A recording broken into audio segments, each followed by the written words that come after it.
His 1964 campaign against Barry Goldwater was the first political campaign I remember. I was very young.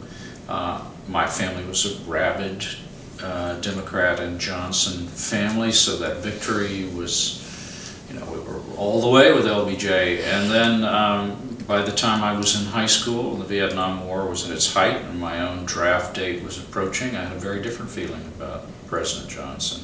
20 years later, as a parent, as a middle-class citizen, trying to make my way, I became much more keenly aware of the social programs, the social network that were very much a legacy of his work in the Great Society, and I had yet a different vision of President Johnson.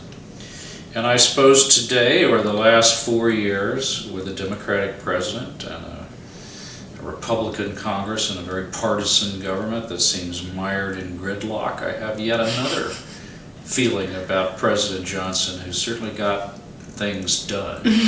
So I have a very complicated relationship with this figure over a long period of time. I think he's fascinating. I think he embodies kind of the best and the worst of the American president.